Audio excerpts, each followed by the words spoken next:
कि हम तो ठंडे पानी में स्नान करने से भी थोड़ा-सा कतराते हैं, थोड़ा डरते हैं और उसके बाद काँप रहे होते हैं। लेकिन मेरे कई जानने वाले पंडित जी ऐसे हैं जो इन दिनों में ही जाकर के कल्पवास में रहते कल्पवास हैं करते हैं, और बिल्कुल। कल्पवास में रह करके वो सुबह-सुबह 3 बजे, 4 बजे ब्रह्म मुहूर्त में जाकर के स्नान भी करते हैं और प्रयागराज में जाकर के कैंप में पूरा कल्पवास करके आते हैं। पूजा पाठ करते हैं, पूजा बिल्कुल। पाठ पूरी करके आते हैं।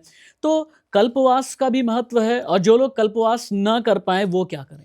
आप अपने घर में कल्पवास कर सकते हैं। अच्छा। जी, क्योंकि मैंने आपसे कहा ये कलयुग है। हाँ। कल्पवास जब शुरू हो, हाँ। उससे लेके पूर्णिमा तक आपको सुबह उठकर 4 बजे अपने घर में स्नान करना है।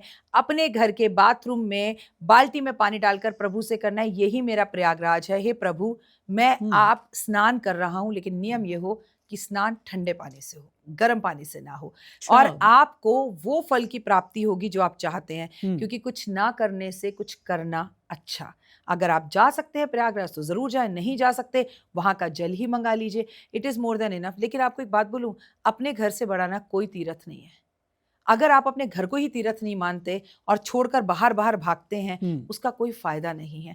आप कलयुग में केवल प्रभु का नाम ही ले लीजिए। आज तो हम इतने लकी हैं, सिद्धिविनायक के, साईं बाबा के, वहाँ वैष्णो देवी के हुँ। ऑनलाइन दर्शन हो जाते हैं, लाइव बिल्कुल दर्शन ठीक कर बात है। लीजिए। पर कितने हुँ। लोग उनके दर्शन करते हैं और कितने लोग अरमान मलिक को देखते हैं। तो अरमान मलिक को देखने वाले लोग ज़्यादा हैं, लेकिन भगवान के लाइव दर्शन करने वाले लोग कम हैं। हुँ। हुँ। ये फ़र्क है। ये समझने की कोशिश कीजिएगा कि बार-बार राखी जी आपको जगाने की कोशिश करती हैं कि जहाँ पर आप सिर्फ़ रवायत, ट्रेडिशन या दकियानूसी चक्करों में पड़े रहते हैं, वहाँ पर अपने रवायत को एक बार एक ट्विस्ट दे करके देखिए तो सही। कल्पवास अपने घर पे करके देखिए तो सही। अच्छा राखी जी, हमारा सनातन पंथ बहुत ही सुंदर है और भारत मुल्क बहुत ही खूबसूरत है, बिल्कुल। जहाँ पर हर रिश्तों को लेकर के 30 त्योहार पर्व हैं और ऐसे में 6 जनवरी को है सकट चौथ यानी संकष्टी चतुर्थी, जो कहा जाता है कि संतान की लंबी उम्र के लिए बिल्कुल। एक एक माँ के लिए बड़ा खास दिन होता है। इस बार सकट चौथ पर एक माँ जब पूजा करे, उनकी जिम्मेदारियां क्या हैं और उससे भी बड़ी एक संतान की जिम्मेदारी क्या है? तिल चौथ भी कहते हैं इसे। हाँ, जी, जी। हमारे यहाँ पर हमारे यहाँ भी तिल तिल चौथ खाए बोलते जाते हैं। हैं, जी। तिल भुने जाते हैं हुँ। और तिल बुग्गा बनाया जाता है। जी। तिल के अंदर चीनी, बूरा जी, डालकर, जी, जी, घी जी। डालकर, ओए होए! क्या यम्मी होता है वो। मैं आपको बताऊँ, सबसे बड़ी बात, हमारे ना साल की शुरुआत में भी भगवान ने बता दिया, सबसे पहले गौरी पुत्र गणेश बनाओ। हुँ। ये सिर्फ़ पुत्र प्राप्ति के लिए या आपकी पुत्री प्राप्ति के लिए नहीं है। ये है कि भैया साल में गणेश जी मना लो। आप गणेश जी को तिल का भोग लगाओ, मोदक का भोग लगाओ, हार चढ़े, फूल चढ़े और चढ़े मेवा, लड्डूअन का भोग लगे, संत करे सेवा। तो पूरे वर्ष कोई विघ्न ही नहीं आएगा। हुँ। एक माँ साल की शुरुआत में, मेरा बच्चा छोटा है तो पढ़ ले, मेरा बच्चा बड़ा है तो विवाह हो जाए, मेरे बच्चे का विवाह है तो वंश बढ़ जाए, मनोकामनाओं के साथ इस व्रत को करती है और चंद्रमा के दर्शन कर कर अपने इस व्रत को खोलती है और गणेश जी को हरी-हरी घास दूर्बा अर्पण करती हैं और गणेश अथर्वशीष का पाठ करती हैं, गणेश जी को हरी-हरी घास दूर्बा अर्पण करती हैं, तिल बनाती हैं और अपने हाथ से अपने घर के बच्चों को तिल खिलाती हैं, ताकि उन्हें कफ, वात, पित्त जैसी बीमारियाँ ना हो। कितना खूबसूरत मेरा कल्चर है, कितना खूबसूरत मेरा भारत है, जहाँ पर खाने की चीज़ों को भी बताया गया कि क्या हुँ। खाना है और क्या नहीं खाना है। हुँ। तो ये ऐसे हमारे यहाँ सबसे पहले गौरी पुत्र गणेश बनाकर साल की शुरुआत की जाती है। जानते हैं जब पर्व तीज त्योहार की बात हो, तो ऐसे में डॉक्टर वाई राखी के ज़रिए उनकी ज़बान से, उनके मुखारबिंद से जितना भी आपने सुना है, वो कहना ये चाहती हैं कि सिर्फ़ 365 दिन को संडे, मंडे, ट्यूसडे के तौर पे मत देखिए। देखिए ये कि आपके लिए क्या ख़ास है।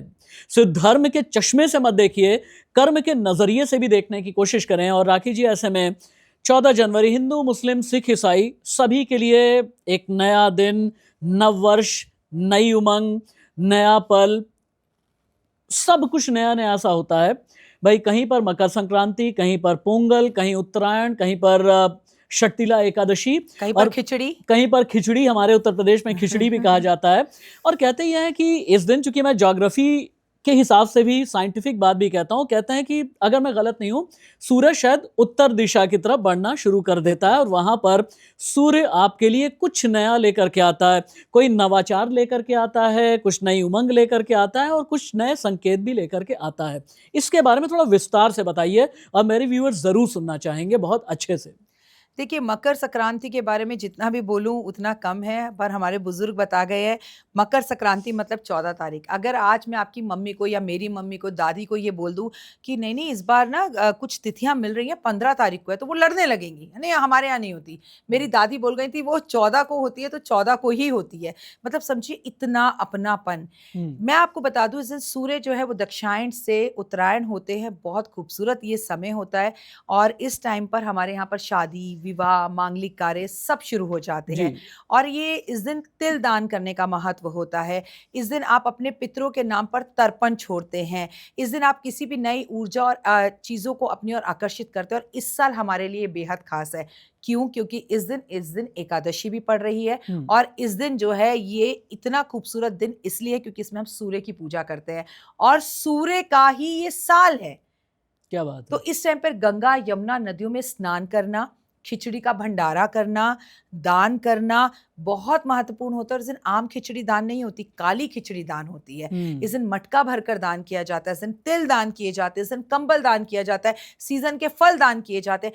बेसिकली ना ये दिन इसलिए बनाया गया कि जो आप अगर बहुत अच्छी स्थितियों पर है, आपसे नीचे कुछ लोग हैं और उनको ज़रूरत है, तो भाई अपनी कमाई का कुछ हिस्सा दान करो। हुँ, ये समय खूबसूरत है, नव वर्ष की शुरुआत है। एक दिन पहले आपने लोहड़ी बनाई है, लोहड़ी मना लो, नच लो, गा लो, लोहड़ी मना लो 13 जनवरी की। और 14 तारीख की मकर संक्रांति, साल का पहला बड़ा त्योहार मनाया जाता है। सूर्य की उपासना की जाती है, गंगा स्नान किया जाता है, पितरों के नाम का तर्पण किया जाता है। तेलुगु जिस दिन अपना नववर्ष बनाते हैं, हुँ। महाराष्ट्र में जो है इस त्योहार को बहुत धूमधाम से मनाया जाता है। कोई ऐसा भी, मैं आप चाहे तेलुगु बोल लें, तमिल बोल लें, बंगाल्स बोल लें, गुजराती बोल लें, जहाँ पर मकर संक्रांति नहीं बनाई जाती, सब जगह बनाई जाती है, बस नाम अलग है। और महत्व क्या है? दान। हुँ, महत्व क्या है? पूजा। हुँ, महत्व क्या है? हवन। महत्व क्या है? सूर्य की उपासना। और साल क्या है? 2026। क्या? सूर्य। तो हुँ। सब चीजें इतना मैच कर रही हैं। फिर आप गृह प्रवेश करिए, आप मुंडन करिए, आप शादी कीजिए। आपके पितृ जो कहते इतनी गंदी योनि में पड़े हो कि पितृदोष इतना बुरा वाला हो, उससे भी छुटकारा मिल जाता है आपको अगर आप जाकर गंगा स्नान कर लेते हैं तो। हुँ, आपको इस दिन सोने का चांद दान करना चाहिए, सोने का चंद्रमा दान करना चाहिए। नहीं, नहीं घबराइए मत। 500-500, 600-600 रुपए के बन जाते हैं, पतरे में आते हैं। हुँ, आपकी इच्छा तो होनी चाहिए करने की। हाँ, और हमारे यहाँ सोने को कनक कहा जाता है, गेहूँ। हुँ, अरे 1 कटोरी गेहूँ ही किसी को दान कर दो। हुँ। किसी को अपने हाथ से खिचड़ा बनाकर खिला दो। इस दिन भगवान को तुलसी अर्पण करो। इस दिन पीपल के पेड़ लगाओ। अच्छा। इतना कुछ करने को है इस दिन अगर आप करना चाहें। आपकी आर्थिक स्थिति सही भी नहीं है तो पुराने कपड़े निकाल कर किसी को दो, किसी को कॉम्प्लीमेंट ही दे दो, किसी को बोलो मैं तुम्हारे साथ हूँ।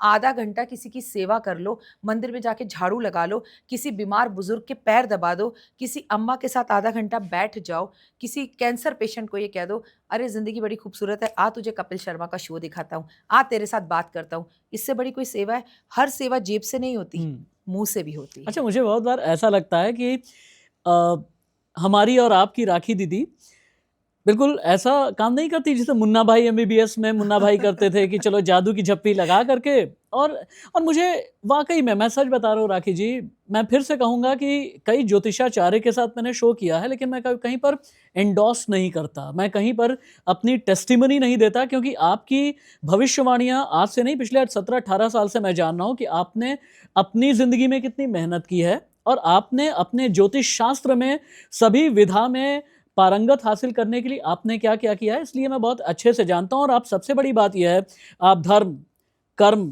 और व्यावहारिक दृष्टिकोण को अपने शास्त्रों के साथ में जोड़ती हैं, जो सबसे अच्छी बात है, जो हिंदू, मुस्लिम, सिख, ईसाई सभी के लिए होता है। 30 जनवरी का दिन, वसंत ऋतु का आगमन, वसंत पंचमी, संगीत की देवी, देवी सरस्वती की पूजा। और आपको एक बड़ी खूबसूरत बात बताऊँ, मेरे घर मंदिर भी है राखी दीदी, और मेरे अपनों ने वसंत पंचमी के दिन ही मेरे घर पे ला करके मंदिर रखा और ये कहा कि इसी दिन ही हम मंदिर की स्थापना करेंगे। ये दिन हिंदुओं के लिए, समस्त भारतवर्ष के लिए, मानव जाति के लिए कितना बड़ा होता है। शब्दों में बयान करना मुश्किल है। बसंत पंचमी मतलब अनसूचा साया, ऐसा साया जब कोई भी शादी कर सकता है, कोई कुंडली से तारीख निकलवाने की जरूरत नहीं है। एक ऐसा दिन जब कोई भी शुभ कार्य कर सकते हो, हुँ, एक ऐसा दिन जिसके ज्ञान के बिना, हे शारदे माँ अज्ञानता से हमें ज्ञान दे माँ, तू सर की देवी ये संगीत तुझसे, हर शब्द तेरा है हर गीत तुझसे, हम भी तो जाने हम भी तो माने, अज्ञानता से हमें ज्ञान दे माँ। माँ क्या बात है। सरस्वती ज्ञान ना दे तो क्या बोलेंगे हम, क्या समझेंगे हम? सोचिए, जिनकी बुद्धि काम नहीं करती या थोड़ा मंद बुद्धि होते हैं, वो ये सरस्वती की कृपा पाने के लिए तरसते हैं। जो बोल नहीं सकते, वो एक शब्द बोलना चाहते हैं। जिनके बच्चे बोल नहीं पाते, उनकी माँ उन बच्चों के मुख से माँ सुनना चाहती है। लेकिन ये जो ज़बान हम चलाते हैं, इसका हम कभी धन्यवाद ही नहीं करते, क्योंकि हमें फ्री में मिली है। तो माँ सरस्वती के बिना लक्ष्मी नहीं आती, सरस्वती के बिना ज्ञान नहीं आता, ज्ञान के बिना प्यार नहीं आता, प्यार के बिना एहसास नहीं आता, प्यार के बिना रिश्ते नहीं आ सकते। आपको क्या ही बताऊं सरस्वती पूजा के बारे में। ज़रा कलकत्ता में जाकर देखिए, ज़रा बंगाल में जाकर देखिए, ज़रा बिहार में जाकर देखिए। हम दिल्ली वाले तो इस दिन को कुछ समझते ही नहीं है। इस दिन पीला खाते हैं, पीला पहनते हैं, बसंत ऋतु शुरू होती है, माँ को पीली चीज़ों का भोग लगाया जाता है, हर तरफ चहचहाट होती है।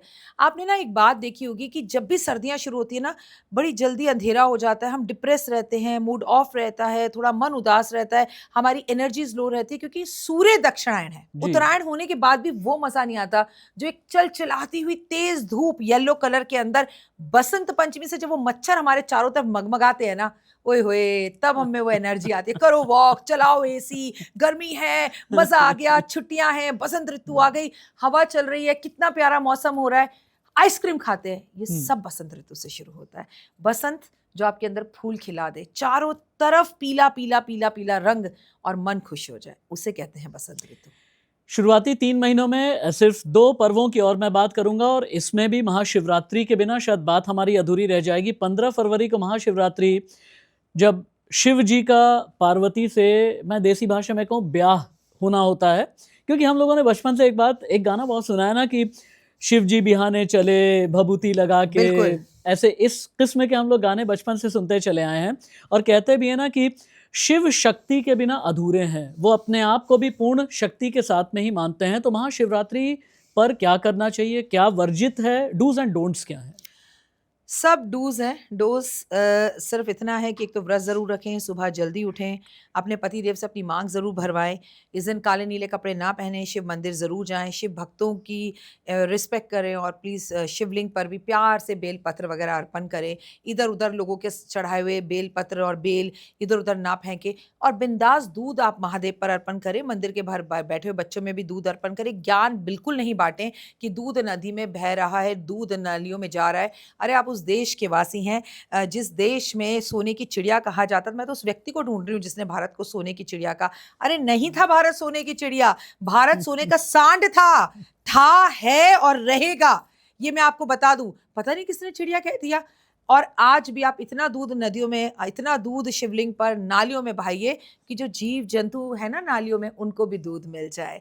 और कम से कम दूध बहाकर आप धरती माँ को इतनी गैस, इतने केमिकल्स देते हैं। थोड़ा दूध साल भर में एक बार अगर शिवलिंग से धरती पर चला जाता है तो ये हमारे लिए अच्छा ही होता है, कोई बर्बादी नहीं होती है। तो ज्ञान नहीं दे, और बहुत अच्छे से परिवार के साथ पूजा करें, और इस दिन लड़ाई झगड़ा ना करें, इस दिन भंडारे करें। शिव शक्ति है, शिव परिवार है, तो वहां अकेले अकेले जाकर पूजा नहीं करनी, पति पत्नी बच्चे परिवार सब। क्योंकि देखिए ना, चूहा जो होता है वो उसको सांप खा जाता है, लेकिन शिव परिवार में तो वो साथ में रहता है। और सांप जो है वो मोर से डरता है, लेकिन वो तो वहां पर साथ में रहता है शिव परिवार में। और देखिए, शेर और बैल की लड़ाई होती है, लेकिन वो तो वहां पर माँ पार्वती शेर पर सवार है और नंदी जी वहां बैठे हुए हैं। लेकिन वहां सारे अलग अलग विचित्र लोग जिनके नजरिया अलग है, जो दुश्मन है, लेकिन परिवार में साथ बैठे हैं। आपका मेरा भी तो यही हाल है। किसी को कोई ड्रिंक करता है घर में, कोई नहीं करता, कोई नॉनवेज खाता है, कोई नहीं खाता, कोई शांत है, कोई गुस्से वाला है, कोई आलसी है, कोई, लेकिन हम पूरे परिवार साथ रहते हैं। तो यही है शिव परिवार। सोमवार, मंगलवार और बुधवार शिवरात्रि हमें परिवार से जोड़ती है, परिवार से कनेक्ट करती है। तो मिलकर परिवार के साथ पूजा करें, और इस दिन किसी भूखे का पेट जरूर भरे आप। कितना सुंदर बोलती हैं आप। So sweet आपके of you. पास एक तो शब्दों की कमी नहीं होती, और यही सुंदरता हमें रंग की तरफ ले जाती है, और रंग हमें होली की तरफ ले जाता है। जी। क्योंकि मैंने कहा ना कि बस होली पर आकर के मैं रोक दूंगा, क्योंकि मैं आपसे वो भी तो गारंटी चाहूंगा ना कि अगला पॉडकास्ट भी जल्दी करूं। तो होलिका दहन, हालांकि होलिका और भक्त प्रहलाद की एक कहानी है जो हमने हमेशा से सुनी है, बचपन से ही सुनते आ रहे हैं। लेकिन दीदी, होली के दिनों में एक और बात भी कही जाती है कि कुछ लोग जादू टोना टोटका करने की कोशिश करते हैं। इनसे बचने के क्या उपाय हैं? जादू टोना तंत्र मंत्र।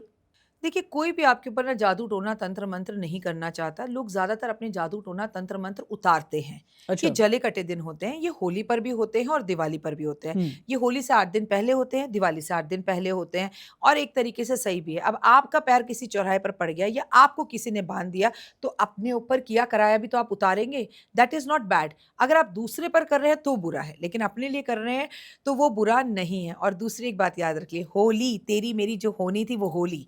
कोई दुश्मन है ना, उससे जाकर होली पे ही लड़ाई करो। जाकर रंग फेंको उसके ऊपर, ले अब कर जो तुझे करना है। तो होली का मतलब ये होता है। होली प्रहलाद की कहानी है, बुराई पर अच्छाई की जीत है, आपको सब पता है। लेकिन उससे बड़ी कन्हैया और राधा की कहानी है। इश्क, प्यार, मोहब्बत की है होली, रंगों की है होली, अपनों को रूठों को मनाने की है होली। कोई नाराज़ है तो पूरे साल में उसके पीछे पड़कर डंडे बजाने की है होली। तो होली पर जमकर खेलें। और आपको लगता है कि आप जादू टोने तंत्र विद्याओं से बचें तो कुछ ज़्यादा नहीं करना है। थोड़ी-सी हींग अपनी बाजू पर कपड़े में बाँधकर 8 दिन तक निकलें। आप गंगा जल ज़रूर पिएँ, कर भला तो हो भला, मंदिर ज़रूर जाएँ। आपने किसी का बुरा नहीं किया, आपका बुरा नहीं होगा। बस इन दिनों में किसी के घर का सफ़ेद नहीं खाना चाहिए, इन चीज़ों को अवॉइड करना चाहिए। और जो सबसे बड़ी प्रॉब्लम इस जनरेशन की है, ओ मेरे कलर, ओ मेरे नेल्स, ओ मेरे बाल, ये सब ना करें। जमकर होली खेलें, गंदी वाली होली खेलें, हुँ। कीचड़ वाली होली खेलें, इतनी होली खेलें कि दुनिया का कोई ऐसा रंग नहीं है जो आपके चेहरे पर ना हो। तब ये 2026 आपका साल होगा। और जो नहीं खींचता उसे खींच-खींच कर बाहर होली खेलें। लेकिन प्लीज़ हैप्पी होली फ़ोन पर नहीं खेलें। फ़ोन को गोली मारें और घर के बाहर आकर होली खेलें। जेन ज़ी याद रखिएगा कि ये ऐसे बोलते हैं ना आप लोग स्वैग, स्वैग बहुत बार देसीपन में भी होता है, ये भी आपको याद रखने की ज़रूरत है।